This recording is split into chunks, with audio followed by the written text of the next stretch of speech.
Hola, muy buenas tardes. El día de hoy hablaremos sobre la materia de historia del siglo XIX. Tocaremos algunos temas relevantes.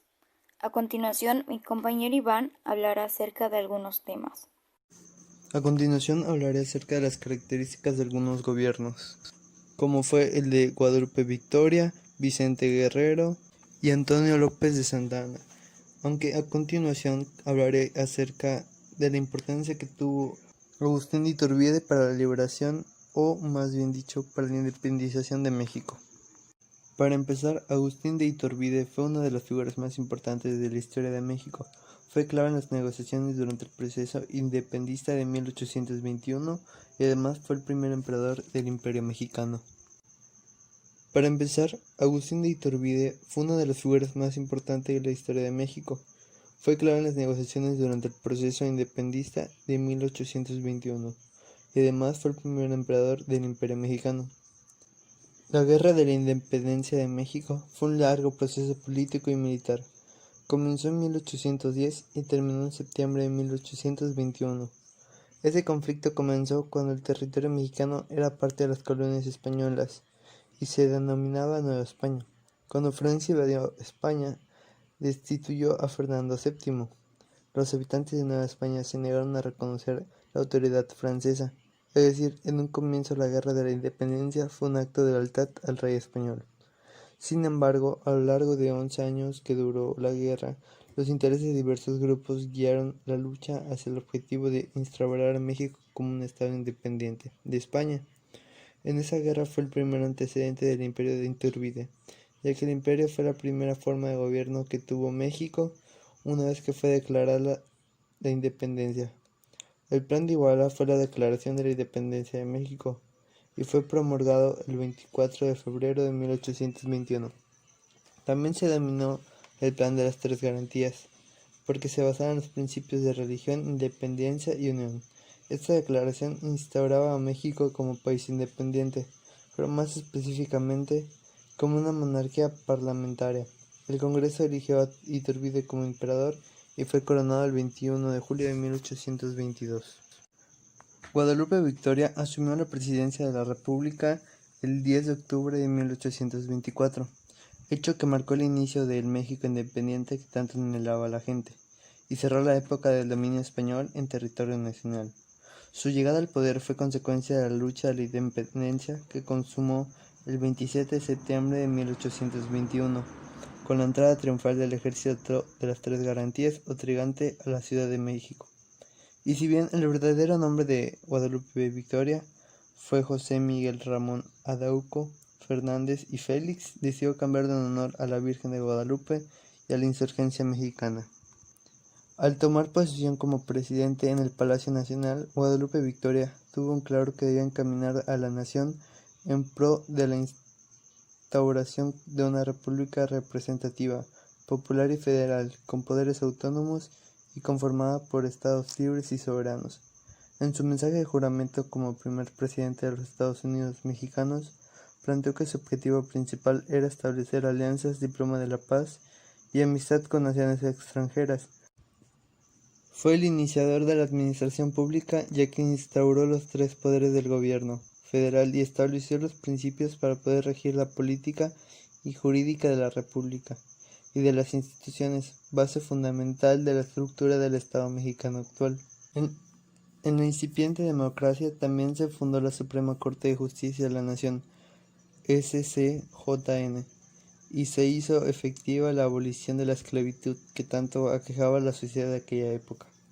En los rubros de seguridad nacional y administración, Guadalupe Victoria ordenó construir la Marina de Guerra y la Tesorera General de la Nación. El 31 de marzo de 1829 terminó su gestión con la consolidación de las bases de algunas instituciones, estructura de la República Mexicana actual y sin duda un legado patrimonial para todos los mexicanos.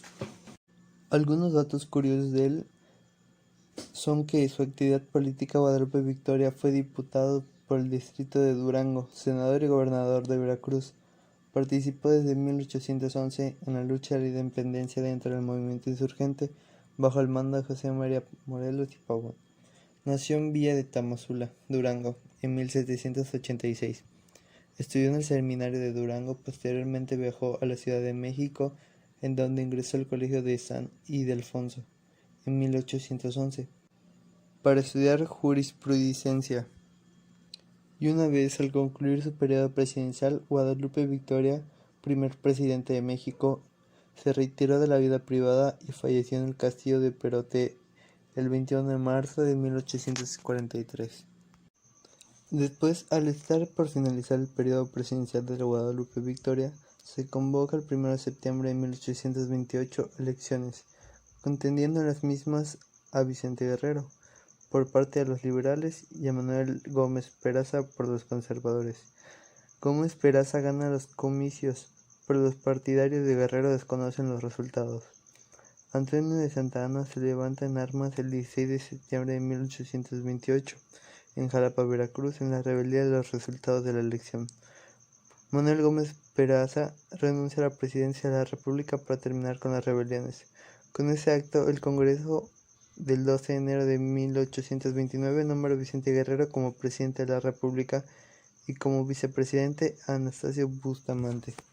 Estos hechos hicieron que el federalismo quedara entredicho y la Primera República tambaleándose. Durante los 8 meses y medio de historia que estuvo en el gobierno, Vicente Guerrero, del 1 de abril al 17 de septiembre de 1829, luchó contra levantamientos militares, fricciones políticas y el intento de reconquista por parte de España, que enviaría al almirante Isidoro Barras al mando de 3.000 hombres para cometer dicha acción.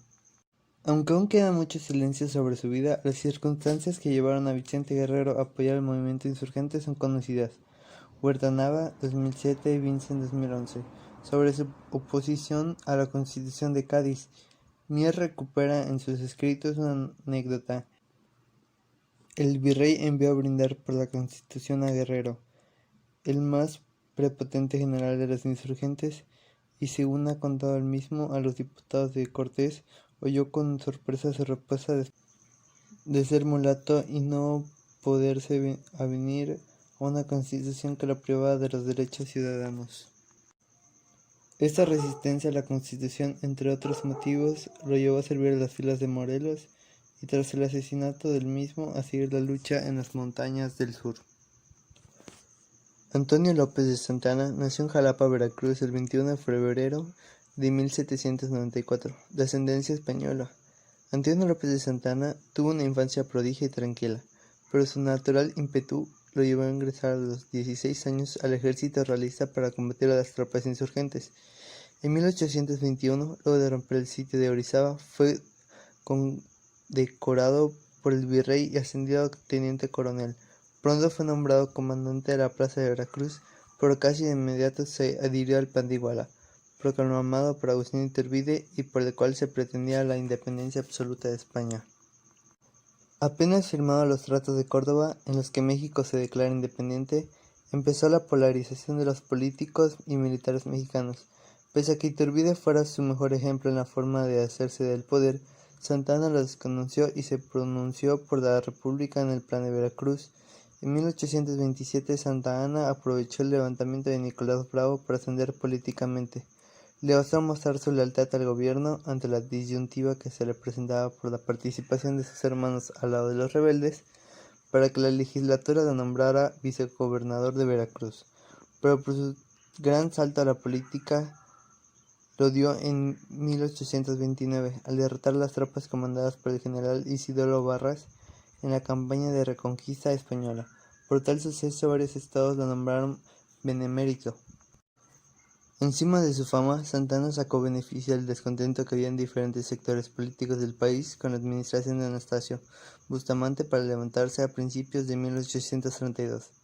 En contra de este y exigir su destrucción en cosas de meses, autoridades de varios estados del país lo secundaron y le obligaron al gobierno nacional a firmar en diciembre los convenios de Zavaleta, y por los cuales Santa Anna llegaría en marzo del siguiente año a la presidencia de México. Predispuesto siempre a los actos heroicos, Santa Anna saltó nuevamente a escena para enfrentar la pretensión autonomista de los colonos extranjeros de Texas. Obtuvo una rápida victoria en la toma de la fortaleza de Álamo, pero bastaron solo 20 minutos para que cayera vencido por las tropas de Samuel al tomarlo por sorpresa en San Jacinto. Para salvar su vida, Santa Anna firmó los tratados de Velasco, en los que México reconocía la independencia de Texas. La ocasión para recuperar su prestigio se presentó en 1838, llamada Guerra de los Pasteles, propiciada por los intereses súbitos franceses en México, durante la cual perdió una pierna. Sin embargo, de la Guerra de los Pasteles se hablará más adelante, así que a continuación los dejo con mi compañera Estefanía Santana para hablar acerca de las guerras atribuidas en estos años. Le daré la palabra a mi compañera Estefanía. Muchas gracias, Iván. Les hablaré un poco sobre batallas y guerras que ocurrieron en el siglo XIX. Empezaré con la Guerra de Texas. La Guerra de Texas inició el 2 de octubre del año 1835 y terminó el 21 de abril del año 1836. La Guerra de Independencia de Texas fue un conflicto que enfrentó al gobierno federal mexicano y a la autoproclamada República de Texas, conformada principalmente por inmigrantes estadounidenses que se habían establecido en la región con el objetivo de independizar al territorio y anexarlo a los Estados Unidos. La Guerra de Pasteles.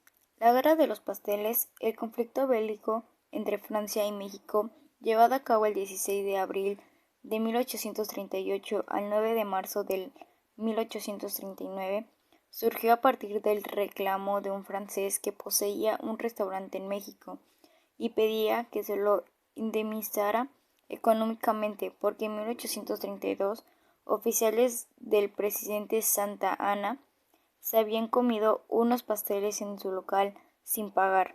Claro está que el enfrentamiento no fue ocasionado por esa causa, pero sí ese fue el hecho que motivó a Francia a reclamar ventajas comerciales. La guerra contra Estados Unidos. Las relaciones entre el territorio de México, primero como virreinato español y luego como estado independiente, y la joven república estadounidense estuvieron llenas de altibajos. Esta serie de intereses cruzados y divergentes provocaron finalmente en 1846 el inicio de un conflicto abierto entre ambas potencias. La guerra entre Estados Unidos y México no vio enormes campañas militares como las que se habían sucedido en Europa a comienzos de siglo, pero sus consecuencias marcaron a partir de entonces el destino de los dos países. Batalla de Churubusco. Las tropas nacionales que defendieron el convento fueron los batallones Independencia, Bravo, fracciones de Tlalpan, Chilpancingo y Galeana, cuerpos de Guardia Nacional Hidalgo y Victoria. El general de división Manuel Joaquín Rincón informó el número de efectivos que participaron en la defensa del convento, que fue el 2 generales, 16 jefes y 85 oficiales.